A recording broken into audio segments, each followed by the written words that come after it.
오늘 말씀 제목 한번 읽어볼까요? 시작. 네, 무엇이라고요? 믿음의 개혁.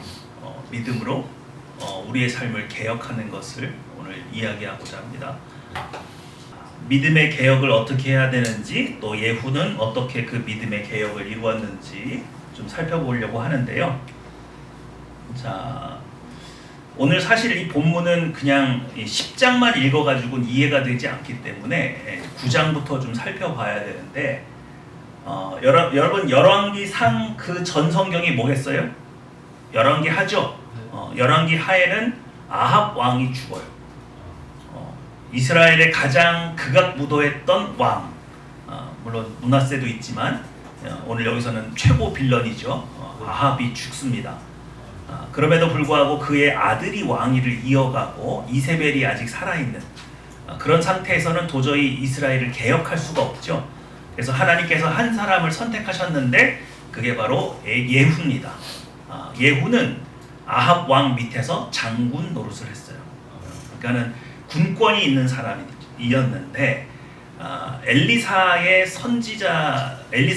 제자가 가서 몰래 예후를 만나서 그의 머리에 기름을 붓고 하나님께서 당신을 왕으로 세우시고자 하니 아합의 집을 멸하라, 그렇게 명령을 비밀리에 내리고, 그래서 아주 전략적으로 그 아합의 집을 무너뜨리는 모습이 9장과 10장에 이렇게 쭉 나열되어 있어요. 그래서 그걸 좀 살펴보면 우리가 이해가 좀 될 것 같습니다. 자, 9장 한번 읽어볼까요? 시작. 엘리사의 제자 예후에게 기름 부음, 이스라엘 왕 요람이 예후에게 죽음, 유다 왕 아하시아가 예후에게 죽음, 왕후 이세벨이 예후에게 죽음. 네, 지금 예후의 손에 다 뭐 하는 거예요? 절단나고 있는 거죠. 근데 유다 왕은 왜 갑자기 죽죠? 지금 이게 분열 왕국이잖아요. 북이스라엘, 남유다. 그런데 아합의 딸이 유다 왕에게 시집을 갔어요. 사실은 지금 친인척 관계인 거예요. 그러다 보니까 같은 한 통속인 거죠. 그래서 이번 기회에 유다 왕까지도 처리가 되는 과정이 나옵니다. 자, 그리고 누가 죽어요? 이세벨이 죽는데 아주 비참하게 죽어요. 그래서 시신을 온전히 찾을 수가 없고, 머리하고 손 몇 개만 이렇게 찾아가지고 하고 나머지는 개가 먹었다는 얘기가 있고, 그런 아주 끔찍한 모습으로 처벌이 됩니다. 그게 9장의 내용이고요. 10장에 가면 한번 볼까요? 시작. 아합의 아들 70명이 예후에게 죽음, 유다와 아하시아의 형제들과 아합의 남은 사람들이 예후에게 죽음, 바알의 섬기는 자들이 예후에게 죽음. 네, 그러니까 오늘 우리가 읽었던 본문 10장 18절에서 31절은 뭐가 나왔던 장면이에요? 바알을 섬기는 자들을 색출해내는 장면이었죠. 그래서 좀 지혜롭게 말하기를, 아합은 바알을 조금 섬겼으나 나는 어떻게 하리라? 많이 섬기리라. 그래서 온 이스라엘 가운데 바알을 섬기는 자는 한 사람도 빠지지 않고 다 모이게 만들어서 그날 싹 처리하는 장면이 나옵니다. 9장과 10장을 보니까 예후라는 사람은 어떤 성격을 가지고 있는 것 같으세요? 잔인한가요? 아무 생각이 없어요. 저 혼자 생각하시는 건가요? 개혁적이에요. 근데 개혁을 하는데 치밀해요. 주도 면밀해요. 이렇게 한 세대에 걸쳐서 권력을 가지고 있는 사람을 이렇게 단번에 도륙한 사람이 이스라엘 역사 속에서 거의 없는 것 같아요. 이해가 되시죠? 그래서 단순히 권력을 가지고 있는 지도층만 제거하는 것이 아니라 아예 바알을 섬기는 국민들 중에서 딱 분리를 해가지고 싹 처리하는 이 모습을 보면 굉장히 주도 면밀한 사람이로구나, 그렇게 우리가 이해할 수 있고, 그래서 하나님께서 기뻐하셨대요? 안 기뻐하셨대요? 나름 굉장히 기뻐하신 것 같죠. 그 모습을 우리가 좀 봅니다. 자, 그런데 재밌는 건 이거죠. 이게 뭐예요? 금송아지가 있고 십계명 돌판이 깨지고 있는 장면이죠.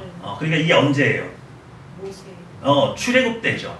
모세가 시내산에서 40일 동안 하나님과 대화를 하고 있는 동안 밑에서는 백성들이 반란을 일으켜서 아론을 꼬드겨서 금송아지 상을 만들고, 그래서 금송아지를 만든 것이 1계명을 어겼다고요? 2계명을 어겼다고요? 1계명이에요? 2계명이에요? 둘 다 어겼나요? 1계명이 뭐예요? 나 외에 다른 신을 있게 하지 말지니라. 2계명은요? 나를 위하여 우상을 만들지 말라. 그러면 금송아지 상을 만든 건 1계명을 어긴 거예요? 2계명을 어긴 거예요? 둘 다 어긴 거예요? 둘 다예요? 2계명을 어겼어요.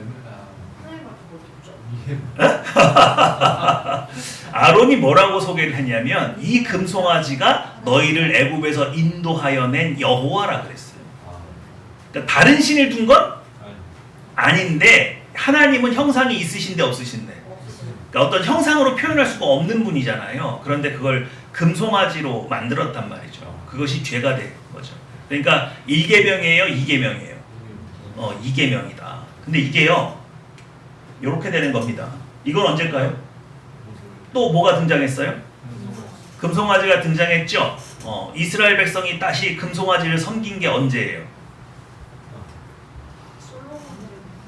솔로몬 때. 솔로몬 때 분열 왕국이 되면서 북이스라엘과 남유다로 나뉘어졌죠. 그래서 북이스라엘 왕이 누구였어요? 여로보암이었어요. 근데 여로보암에게는 근심 걱정이 있었어요. 명절 때, 절기 때만 되면 이스라엘 백성이 어디 가서 제사를 지내요? 남유다로 내려가서 제사를 지내다 보니 그 백성이 혹시라도 뭐 할 수도 있어요? 안 돌아올 수도 있잖아요. 그래서 곰곰이 생각해 보니까 출애굽 때 이 구약 이거 얘기가 기억이 나는 거죠. 그래서 금송아지를 만들고 이제 너희는 예루살렘으로 내려가지 말고 여기서도 뭐 할 수 있다? 제사 지낼 수 있다. 예배 드릴 수 있다. 그래서 금송아지를 만들고 여기에 절을 하게 만들었죠. 그래서 그때부터 북이스라엘은 남유다로 내려오는 거예요? 안 내려오는 거예요? 안 내려오면서 급속히 북이스라엘이 우상화가 진행되면서 이제 이방 쪽으로 이렇게 막 가고 있는 그 단계에 이제 선을 넘는 거죠. 그러니까 아직까지는 몇 계명을 어긴 거예요? 2계명을 어긴 거예요. 2계명. 아직까지는 이 금송아지가 누구라고 말을 하고 있는 거예요? 여호와다. 그러니까 내려갈 필요가 없다. 그러니까 2계명을 아직까지만 2계명만 어기고 있었어요. 그런데 아합이 드디어 누굴 데려와요? 이 바알을 수입해 오죠. 누굴 통해서? 부인 이세벨을 통해서 섭외해 가지고 데리고 오죠. 그래서 이세벨이 시집 올 때 그냥 혼자 온 게 아니라 바알과 아세라를 섬기는 제사장의 무리가 이스라엘로 들어오게 되고, 그래서 이때는 아예 대놓고 뭘 섬기게 되는 거예요? 바알 신을 섬기게 돼서 1계명과 2계명을 어기게 되는, 그러니까 이제 선을 완전히 넘게 되는 거죠. 그래서 아합의 죄가 큰데, 여러분 오늘 우리가 뭘 알아야 되냐면, 우리가 성경책만 이렇게 읽었을 때에는 아합 왕은 어떤 왕 같으세요? 그의 정치력과 그의 지도력은 어떤가요? 뛰어나죠. 뛰어나요. 네. 얼만큼 뛰어날까요? 그 당시 엄청난 부족이요. 네, 맞아요. 그러니까 이스라엘 역사 속에서 왕들이 이렇게 쭉 나열할 때 이스라엘 안에서만 인정받는 왕이 있고 바깥 세상에서도 인정받는 왕이 있어요. 예를 들면 다윗 어때요? 바깥 세계에서도 굉장히 인정받는 왕이죠. 네. 그러니까 혼자 창 들고 나가서 600명을 도륙할 수 있는 그 용병들이 누구 밑에 와 있어요? 다윗 왕 밑에 있는 거예요. 대단하죠. 그리고 솔로몬 어때요? 솔로몬도 외부 세계에서도 인정받을 수 있는 왕이었죠. 그 뒤로 별 볼 일 없는 왕들이 쭉 나와요. 그러다가 갑자기 튀어나온 사람이 누구냐? 오므리입니다. 누구라고요? 오므리. 네, 오므리가 누구냐면 아합 왕의 아버지예요. 얼마나 정치적인 외교 수단이 뛰어났는지 사마리아를 헐값으로 그냥 얻어버려 전쟁 피 한 방울 흘리지 않고 외교적인 노력만으로 사마리아를 이스라엘에 복속시킨 왕. 이거 대단한 왕이죠. 그래서 오므리가 살아있을 때 주변에 있는 나라들이 이스라엘을 이스라엘이라고 부르지 않고 오므리의 집이라 그렇게 불렀어요. 이해가 되시죠? 그러니까 우리나라로 치면 약간 광개토대왕이나 장수왕쯤 되는 거죠. 물론 솔로몬 때가 더 영토가 더 넓었지만, 그리고 주변에 있는 모압이라든지 이런 나라들이 조공을 바쳤어요. 근데 그 치세가 아합까지 이렇게 넘어옵니다. 그러니까 아합이 꽤 오랫동안 다스렸어요. 이스라엘을 한 21년 정도 다스렸거든요. 근데 또 아합이 통치를 하게 되니까 주변에 있는 나라들이 또 뭐라고 부르느냐, 아합의 집이라고 이스라엘을 그렇게 불렀어요. 그러니까 대외적으로 굉장히 굳건한 나라를 세운 건 맞죠. 근데 문제는 누가 볼 때, 하나님 보실 때에는, 그러니까 자신의 치적과 역량, 국가 왕위를 공고히 하기 위해서 종교까지 수입한 왕. 이해가 되시죠?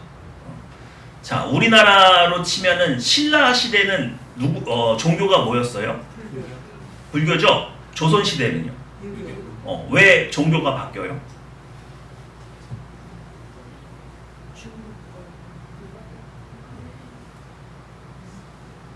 이제 창업을 한 군주가 자신에게 맞는 종교를 선택해서 그걸로 자신의 그 권세를 공고히 하기 위해서 종교까지도 이렇게 바꿔버리는 거예요. 이해가 되시죠? 그래서 신라 왕들의 이름을 보면 다 불교식 이름이잖아요. 법풍왕, 진흥왕, 그죠? 다 무슨 불교식 이름으로, 스님도 아닌데 다 이름이 그 모양이야. 그러니까 얼마나 불교에 심취했는지 아시겠죠? 그런 것처럼 이 창업 군주에 따라서 종교도 많이 바뀌는 거죠. 이때 바로 아합이 선택한 것이, 우리는 이제 여호와를 뭐하고? 버리고 완전히 바알신, 아세라를 수입을 해서 내 왕권을 남유다와는 아주 구별된 새로운 나라로 만들어 봐야겠다. 그런 아주 정치적인 야심이 굉장했던 왕. 그러다 보니까 너무 많이 건너가게 되는 거죠. 자, 그래서 이제 이스라엘 안에 우상화가 본격적으로 공식적으로 시작되게 된 그 기틀을 놓게 된 게 바로 아합 때 이 일이 이루어졌다. 그러니까 하나님께서는 이걸 그냥 가만 보고 있을 수는 없었기 때문에 예후라고 하는 장군을 통해서 이스라엘을 개혁하려고 하는 거죠. 자, 여러분, 우리 생각해 볼 때 한 사람이 건강을 잃었다고 한번 생각해 보세요. 그러면 대부분 건강을 잃게 되는 일은 왜 일어나죠? 어떤 거 할 때 우리 건강을 주로 잃어버리죠? 과로? 과로가 있겠죠? 또 스트레스. 과로가 스트레스에 포함되겠죠? 뭐가 있어요? 네? 사고? 아, 그렇지. 뭐 불의의 사고를 하고. 피로 알죠. 피로 과로 그래. 비슷해. 식생활 문제가 생길 수 있죠. 잘못된 걸 자꾸 먹는. 네. 잘못된 것 중에 제일 달콤한 게 뭐예요? 라면이에요? 야식이죠. 뭐 만병의 근원 야식.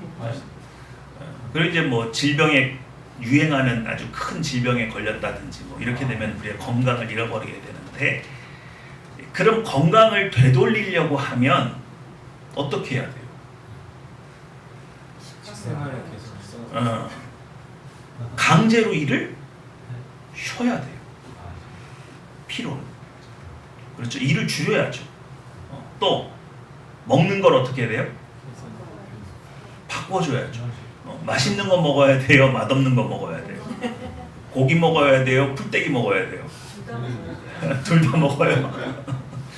그러니까 뭔가 우리가 잘못된 식습관이라든지 과로라든지 이런 거에 있을 때 특단의 조치를 취하지 않고는 회복이 어려운 거예요. 이해하시죠? 네.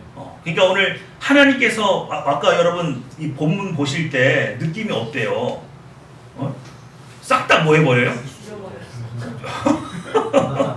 그러니까 암덩어리잖아요. 이 사람들이 있는 한 이스라엘 회복이 됩니까 안 됩니까? 안 되니까 아주 특단의 조치로, 그러니까 이 하나님께서 아합의 치세 21년을 기다려 주신 거예요. 그냥 이게 하루 이틀 얘기가 아니잖아요. 이 사람들에게 그동안 회개할 기회를 줬는데 이들이 그 기회를 전부 다 어떻게 한 거예요? 그 경고들을 다 무시하고 지나가 버리고, 그리고 선지자들을 핍박해서 다 죽여버리고, 그 칼이 이제 역으로 돌아와서 이런 비참한 결과를 얻게 되는데, 개혁이라고 하는 건요 굉장히 어려운 작업이에요. 근데 오늘 제목이 뭐예요? 믿음의 개혁. 그러니까 믿음으로 내 삶을 어떻게 해버리겠다는 거예요? 갈아엎는 작업인 거예요. 갈아엎는 작업. 내가 상처받아서, 혹은 내가 능력이 모자라서, 혹은 내가 하나님과 소통이 잘 안 돼서 우리가 다음 단계로 이렇게 넘어가지 못하고 있던 일들이 좀 회복이 되고, 하나님과 소통이 잘 안 됐던 분이 하나님의 음성을 또렷하게 듣는다든지, 이런 일들이 여러분들 안에서 지금 확 일어나고 있어요. 지금 건강을 개혁해서 다시 회복하는 거, 안 좋은 습관에서 벗어나는 거. 그런데 심지어 믿음으로 개혁하는 일은 결코 쉬운 일은 아니죠. 그러니 여러분 기억하십시오. 여러분들이 이 믿음의 개혁에 동참해서 뭔가 한 단계씩 업그레이드 돼가고 있다는 얘기는 지금 하나님께서 여러분에게 은혜를 막 부어주고 계시는 거예요? 적당히 주시는 거예요? 막 부어주고 있는 거예요. 이럴 때 동참하셔요. 이럴 때 동참하셔요. 믿으시죠? 네. 여러분에게 있는 일어난 어떤 현상들을 그저 있는 그대로 평소에 했던 것처럼 받아들이시는 게 아니라, 이 사건이 어떤 영적인 의미가 있는지 한번 하나님 앞에 기도하면서 들여다볼 필요가 있어요.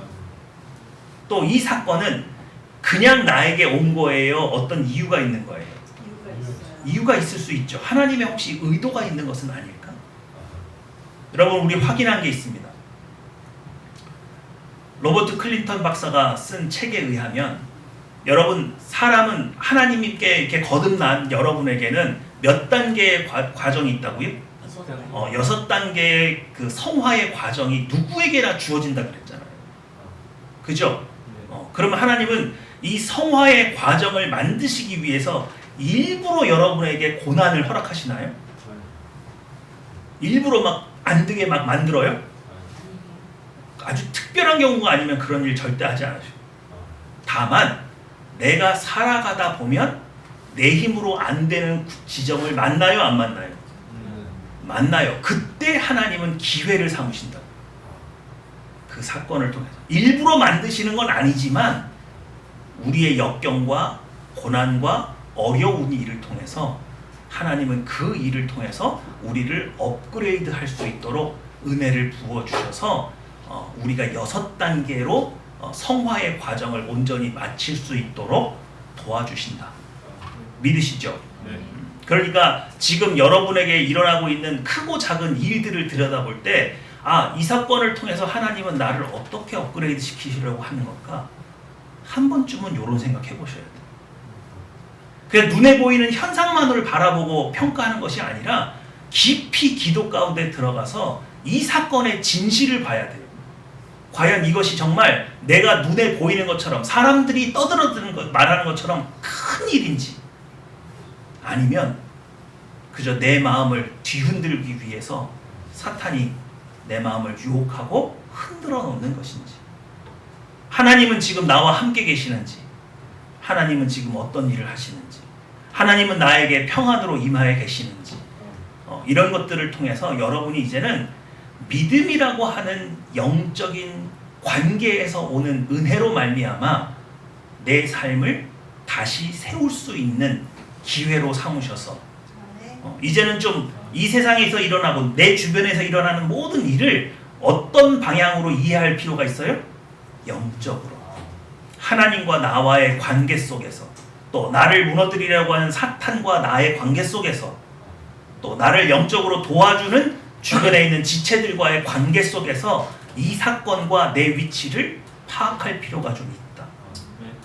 그러다 보면 그렇게 어렵고 이렇게 깜깜해 보이는 그런 일들 속에서 작은 빛을 찾을 수가 있고, 내가 그걸로 피할 수 있는, 하나님께서 피할 길을 예비하셨다는 것을 깨닫게 되면 그렇게 내가 요동치지 않아도 되죠. 지금 하나님께서는 여러분의 삶 가운데 오셔서 이런 믿음의 개혁을 일으키고 계세요. 믿으시죠? 그래서 전에 하나님께서 아무리 은혜의 말씀을 퍼부어 주셔도 내 눈에 보이는 현상에 내가 매몰되어 와가지고 그것으로 평안을 얻지 못했던 사람이라 할지라도 지금 이 시즌에는 우리 교회 아무개도 말씀을 붙잡고 일어나는 걸 내가 보니 나도 한번 좀 해봐야겠다. 그래서 눈에 보이는 현상에만 매몰되지 않고 하나님이 정말 내게 주시는 말씀으로 내가 한번 평안을 누려봐야지. 정말 그대로 되는지, 내 이 평안을 믿어도 되는지 내가 한번 테스트해봐야겠다. 그런 마음으로라도 믿음을 한번 붙들고 서보세요. 삶이 바뀝니다. 삶이 바뀌어요. 정말로 삶이 바뀌어요. 오늘 그것들을 좀 여러분이 보셨으면 좋겠습니다. 자, 요거 다음 넘어갈게요. 10장 31절입니다. 시작. 그러나 예후가 진심으로 이스라엘 하나님 여호와의 율법을 지켜 행하지 아니하며 여호와의 이스라엘에게 범하면 그 죄에서 떠나지 아니하였더라. 이 문장이 좀 특이하죠. 예후는 어떤 사람이었어요? 아주 주도 면밀한 사람이었죠. 그리고 그 주도 면밀한 개혁을 이루기 위해서 정적들을 차근차근 순차적으로 전략적으로 치는 모습을 여러분 봤잖아요. 그러니까 이 사람이 여호와의 율법을 지키는데 대충 지킬 사람이에요? 주도 면밀하게 지켜야 될 사람이에요? 주도 면밀해야 되잖아요. 그런데 말씀을 지켜 행하지 않았대요. 뭘? 율법 중에서 어떤 거? 그렇죠. 지금 여기 밑에 있는 거죠. 여로보암이 이스라엘에게 범하게 한 그 죄에서 떠나지 아니하였더라. 그게 뭐였어요? 금송아지 우상을 만들고 이제 하나님 그 예배하러 예루살렘에 내려가지 않아도 된다라고 말했던 그 일을 계속 유지하고 있다는 거예요. 그러니까 뭐는 없앴는데? 바알과 아세라는 없앴는데 이건 안 없앴다는 거예요. 왜 그래요, 이 사람? 이스라엘을 지키. 이게 참 웃기는 게 뭐냐면, 자, 우리 속담에 이런 말 있죠? 화장실 갈 때하고 나올 때는 같아요, 틀려요? 틀리죠. 지금 어떻게 됐어요, 이제? 왕 됐죠? 왕 해보니까 자기도 뭐가 불안해? 이스라엘 백성이 단체로 예루살렘으로 내려가서 제사 지내고 다시 올라오는 게 불안해. 그러니까 뭐는 유지하고 싶어요? 금송아지 우상을 섬기는 거는 그냥 유지하고 싶어요. 희한하죠? 내가 왕으로 부름받아서 왕위를 가지려고 노력할 때에는 정말 하나님의 계획을 따라서 주도 면밀하게 적들을 다 제거해 나가는데, 내가 막상 왕의 자리에 딱 앉고 나니까 그럼요, 이해가 되는 거지. 이게 이래서 이랬구나. 이게 나 그 말 알 것 같아. 그러네. 막 추석 명절에 막 귀성열차처럼 막 단체로 내려가는데 갑자기 유다 왕이 국경을 탁 폐쇄하고 못 올라가게 하면 어떨 거야? 백성들을 볼모로 삼아가지고 자기 백성으로 편입해버리면 어떡해? 신약에서 오만 생각이 다 드니까 요거는 냅둬야겠다. 근데 재밌는 건 뭔지 아세요? 여로보암하고 똑같이 4대 동안 왕위가 될 걸 예언받아요. 그럼 하나님께서 적어도 몇 대는 지켜주시기로 한 거예요. 그럼 그냥 해도 되잖아요. 근데 굳이 예루살렘으로 내려가서 여호와께 제사 지내는 것만큼은 안 하고 싶은 거예요. 참 인간의 이 타락한 본성이라는 게 대단하죠. 하나님을 대적했던 대적들 죽이는 건 앞장서서 할 수 있는데, 내가 통치할 때 좀 불편한 건 안 하고 싶다. 그럼 결국 이것이 예후에게 어떤 모습으로 돌아올까요? 재앙이 되는 거죠. 네. 여러분 이게요 기본기예요. 뭐라고요? 기본기. 손흥민 선수가 지금 나이가 웬만한 선수 은퇴할 나이거든요. 근데 현역 선수들 중에서 아직도 스피드가 안 죽었어요. 저번에 중국하고 대결했을 때 기억나십니까? 손흥민 선수는 전후반 내내 뛰었거든요. 근데 중국 선수가 후반에 들어왔어요. 근데 그 선수보다 더 빨리 뛰어가가지고 공을 낚아채웠어요. 중국 사람들이 그걸 보고 경악하는 거예요. 야, 어떻게 풀타임 뛴 선수하고 후반에 투입한 선수하고 같이 볼 경합을 하는데 쟤가 더 세냐? 그게 뭐예요? 기본기예요. 손흥민 선수 아버지가 지금 소송 걸린 거 아시죠? 그 아카데미에 있는 제자들 중에서 이제 뭐 뭘로 때렸다더라. 뭐 하여튼 좀 뭐 욕설도 좀 하고 했다고 그러고 뭐 이렇게 말을 하는 거죠. 그럼 왜 그렇게 했을까요? 손흥정 감독 얘기 들어보니까 본인은 누구하고 똑같이 교육하고 있대요 지금. 아들. 그러니까 아들은 그거보다 더 혹독하게 훈련을 받았을 거잖아요. 그러면서 그 아버지를 통해서 혹독하게 훈련 받은 그 과목이 뭐겠습니까? 기본기. 빨리 달리는 거. 볼 컨트롤하는 거. 멋지게 슛 쏘고 뭐 이 현란한 그런 게 아니라 기본기. 그 모든 게 진리가 그래요. 사람이 기본기가 탄탄한 사람이 오래 가는 거예요. 높은 자리, 인생의 가장 정점에 갔을 때 그 자리를 오래 유지하는 사람들의 비결은 기본을 지키면서 사는 거예요. 믿으시죠? 그래서 우리 지난 금요기도회 때 하나님께서 우리 주신 말씀 중에 하나는 뭐냐면 밧세바 신드롬이라고 있었단 말이에요.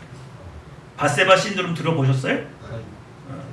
밧세바 신드롬이 뭐냐면 경영학 용어인데 인생의 가장 훌륭한 정점을 찍은 경영자들이 그 자리를 오래 지키지 못하고 윤리도덕적으로 스스로 타락해서 무너지는 것을 밧세바 신드롬이라고 말을 해요. 갑자기 모든 권한을 다 갖게 되니까 세금도 좀 이렇게 막 분식회계도 해보고 또 여직원도 좀 이렇게 막 성추행도 해보고 그런 내면에 있는 심리의 가장 깊은 곳에 있는 게 뭐다? 자기가 이 모든 상황을 언제든지 통제할 수 있을 거라는 교만에서 시작된대요. 한 회사의 가장 꼭대기에 올라갔잖아요. 감히 누가 나를 건드려요. 건드릴 사람이 있어요, 없어요? 없다고 생각을 하니까 장부도 조작하고 세금도 어떻게 좀 안 내려고 좀 해보고 속이고 하고 싶은 대로 다 하다 보니 오히려 거기까지 올라가는 동안은 참 청렴하게 올라간 사람이었는데 그 자리에 오래 머물지 못하고 내려오게 되더라. 그럼 이게 다 뭐가 부족하다는 거예요? 기본기가 부족하다. 윤리관이 옳지 않은 거죠. 우리로 말하면 신앙이 기초가 튼튼하지 못해서 하나님 의지하지 못하는 거죠. 그러면 하나님께서 그런 좋은 기회를 주셨다고 해도 그 자리를 유지하지 못하고 내려오게 되는 거. 우린 그것을 밧세바 신드롬이라고 말을 합니다. 예후가 지금 딱 보여주고 있는 게 뭐예요? 아, 이 사람은 얼마 가지 못하겠구나. 얼마 가지 못하겠구나. 그럼 들은 생각이 그거죠. 아니 이렇게 치밀한 사람이 왜 여호와의 말씀을 이렇게 온전히 지킬 수가 없었을까? 우리 아까 말한 것처럼 여로보암의 마음을 알 것 같아. 이스라엘 백성이 이렇게 막 단체로 내려가는 거 이거 아우 불안해. 왕 통치자로서 이거는 아우 리스크야 이거. 빨리 없애야 돼 이거. 이런 거 스트레스 받으면 안 돼. 그래서 똑같이 할 거야. 그거였을까요? 자, 세 번역이거든요. 한번 차이점 한번 찾아보세요. 시작. 그러나 여호와는 주 이스라엘 하나님의 율법을 지키는 일에 마음을 다하게 보이지 못하였고 이스라엘도 죄를 지게 한 여로보암의 죄로부터 돌아서지는 못하였다. 여러분 세번역과 우리 이거하고 뭔 차이가 나요? 개역 개정하고. 다시 한번 읽어볼까요? 시작.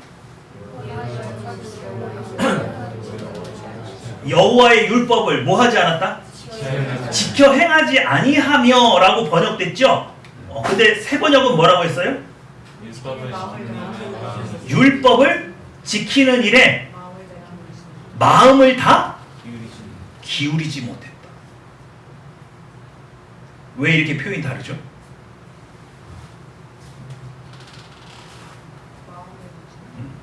그러니까 지금 세 번역은 어디에 문제가 있었다고 말을 하는 거예요? 마음에 문제가 있었다. 마음에. 예. 그럼 왜 마음에 문제가 생겼을까? 성경이 오늘 지적하고 있는 거를 우리가 봐야 되는데 개역 개정을 봐서는 이게 드러나지가 않는데 세 번역으로는 드러납니다. 그래서 제가 찾아봤어요. 왜 이렇게 번역이 틀릴까? 그냥 단순히 율법을 지키지 아니하여 라고 했을 것을 마음을 다 기울이지 못했다라는 표현으로 하게 된 이유가 뭘까? 자, 따라해 봅시다. 쏴마르. 예, 밑에 읽어주세요. 지키다. 시작. 지키다, 준수하다, 보존하다, 감시하다, 주의하다. 요 단어를 번역하는 것 때문에 그런 말이 생긴 거예요. 그냥 단순히 번역하면 지키고 준수하고 보존하고 감시하고 주의하는 거 맞아요. 그런데 이 단어의 근본적인 뜻은 뭐냐면 크게 주의하여 행하다예요. 뭐라고요? 그냥 행동하는 게 아니라 무심코 그냥 명령에 따라서 그냥 준행하는 게 아니라 주도 면밀하게 그 모든 사항들을 잘 숙지하면서 행동하는 것을 쏴마르라고 그래요. 자, 두 번째 시작.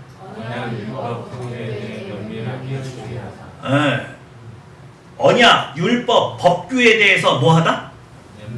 면밀하게. 그러니까 여러분 이 단어는 정말 예후라는 사람에게 어울리는 단어예요? 안 어울리는 단어예요? 어울려요. 적들을 처리하는데 아주 주도 면밀하게 했잖아요. 그렇죠? 그럼 이 뜻이 우리에게 주는 의미는 뭐냐면 예후가 왕이 되기 위해서 정적을 하나님의 허락하에서 정적들을 해치울 때는 마음을 다 뭐 했어요? 기울였어요. 쏟아 부었어요. 근데 왕이 되고 나서는 하나님의 말씀을 지키는 일에는 마음을 다 쏟았대요? 안 쏟았대요? 안 쏟았어. 왜요? 왕이 목표였나? 예리하시네요.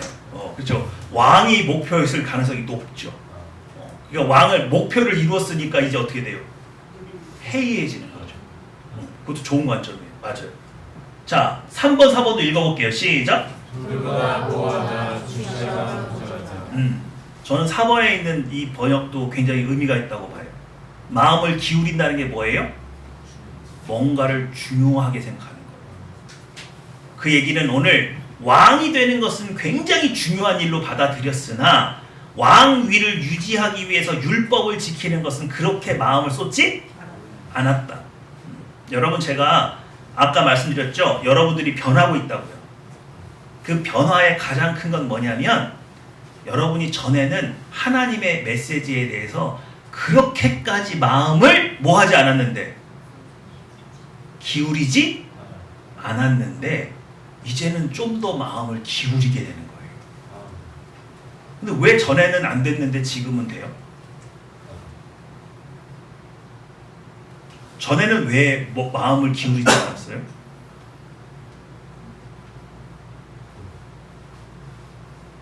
전에는요, 내 관심사가 다른 거였어요. 전에는요, 내 힘을 의지했어요. 전에는요, 내 마음의 상처가 나를 끌고 다녔어요.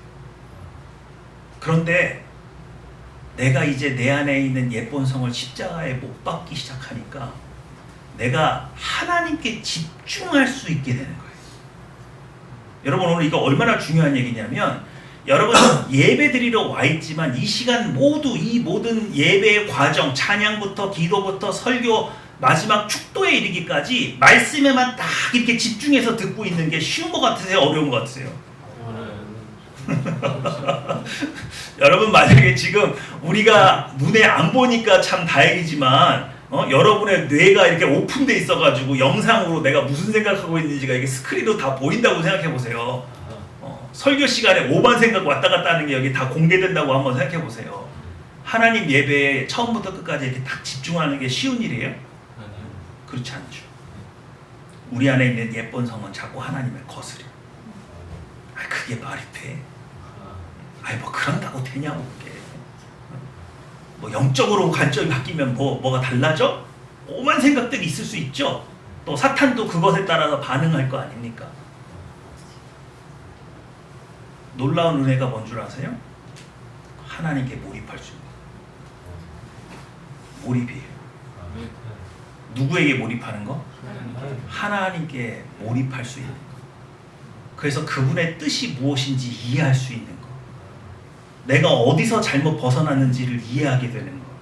내가 어떤 말씀을 붙들어야 되는지 아는 거. 내 현재 위치가 어디 있는지 알게 되는 거.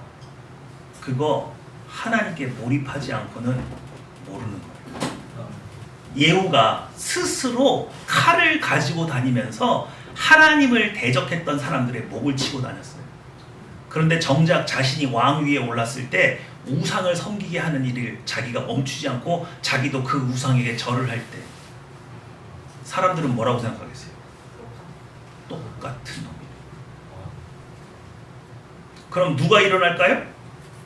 제3의 예후가 일어나서 내 목을 칠 수도 있는 일이잖아요. 근데 본인은 자신의 위치를 잃어버렸어요. 하나님이 자신을 어떻게 생각하고 있다는 것을 이해하지 못하는 거예요. 영적으로 무뎌져 버렸어요. 주도 면밀함이 그에게서 사라져 버렸어요. 하나님의 말씀 앞에 다시 기울이지 않아요. 근데 대부분의 신앙인들이 그래요. 뭔가 내가 원하는 것이 있고 목표하는 것이 있고 기도하는 제목이 있을 때는 하나님 붙들어요. 그때는. 근데 그걸 이루고 나면 그것을 유지하는 거는 자기가 알아서 하고 싶어 해요. 자기 마음대로 하고 싶어 해요. 그래서 뭐가 없다고요? 기본기가 없다고요. 기본기가 없다고요. 왜 하나님은 내가 왕이 되는 데는 도움이 될 것 같은데 왕을 유지하는 데는 도움이 안 될 것 같으냐 말이에요. 사울 왕 기억하십니까? 사울 왕이 백성의 소리를 더 두려워했어요? 하나님 음성을 더 두려워했어요? 백성의 소리를 더 두려워했잖아요. 그죠? 지금 예후가 어떻게 하고 있는 거예요 지금? 하나님을 두려워해요? 다시 백성들의 태도를 두려워하고 있는 거예요? 참 희한한 사람이에요. 자기가 누구 때문에 왕이 됐는데? 하나님 때문에 왕이 됐는데 왕위를 유지하는 데에는 하나님이 별 도움이 안 될 것 같다는 이상한 생각을 합니다. 전에 어떤 목사님이 말씀하시기를 대한민국에 있는 많은 성도들은 나를 구원할 메시아, 구세주는 필요한데 내 삶을 주관할 왕은 거부한다. 내가 죽으면 어떻게 될지 모르니까 천국 가고 싶어서 메시아, 예수 그리스도는 필요하지만 왕이신 예수님은 필요하지가 않다. 그래야 내 마음대로 할 수 있으니까. 그래서 왕 되심은 거부하고 메시아됨만 이해하고 있는 한국 교회를 비판하는 것을 제가 들었어요. 똑같은 거죠. 이게 성경에 기록되어 있는 그 모습이잖아요. 오늘 이 말씀을 좀 여러분이 주의 있게 생각했으면 좋겠습니다. 기도하겠습니다.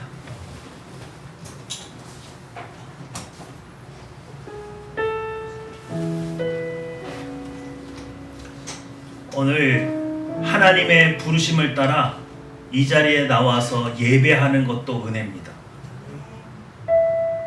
그런데 이 예배의 시간에 이 하나님의 부르심에 내 마음을 쏟을 수 있는 것도 은혜입니다.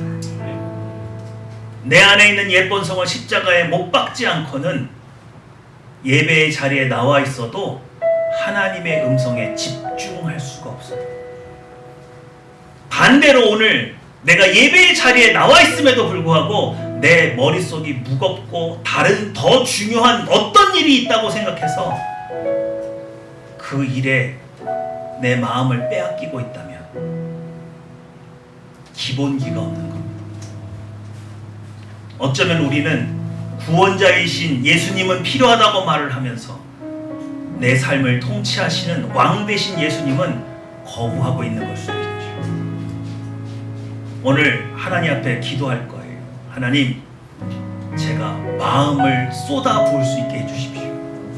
어떤 상황 속에서도 저의 기도를 이루어지시는 하나님뿐만 아니라 제 기도가 이루어지고 난 뒤에도 여전히 하나님을 섬기고 예배하는 예배자의 자리에서 물러나지 않을 수 있는 그 기본기, 오늘 이 예배에 마음을 쏟아부을 수 있는 그 기본기, 그래서 하나님의 음성을 분별하고 내 삶을 쳐서 하나님의 뜻에 맞게 살아가는 것, 오늘 제 삶이 믿음으로 개혁되기 원합니다. 저를 도와주시옵소서.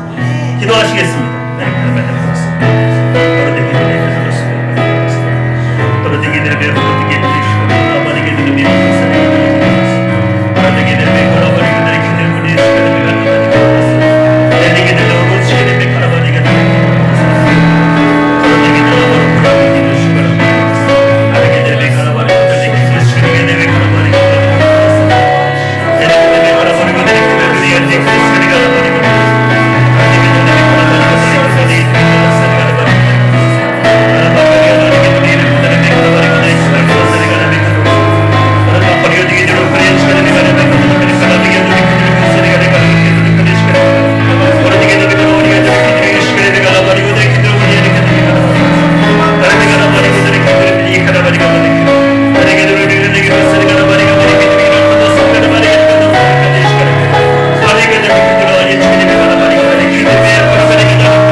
우리는 이미 알고 있습니다.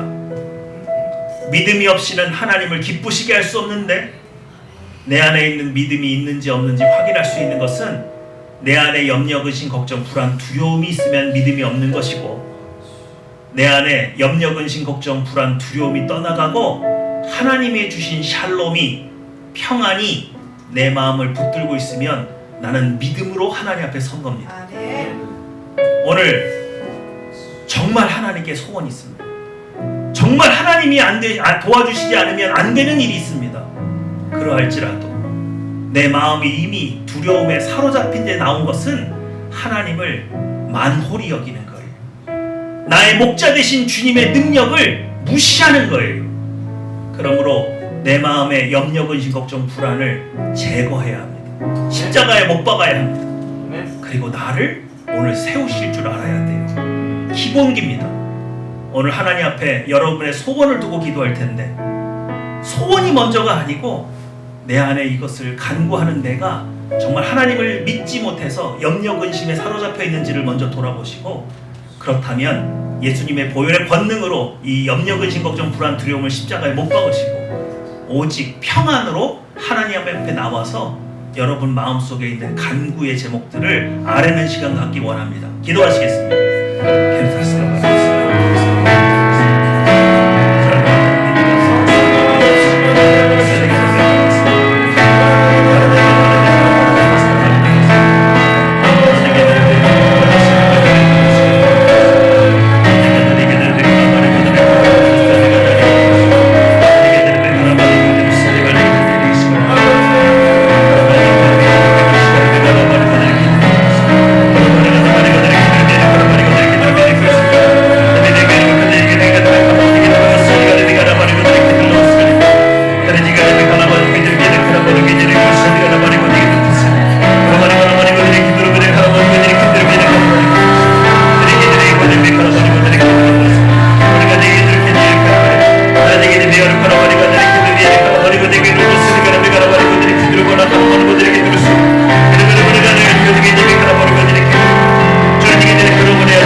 사랑과 인자가 충만하신 아버지 하나님, 하나님은 나의 목자시고 나의 인도하시는 나의 아버지십니다.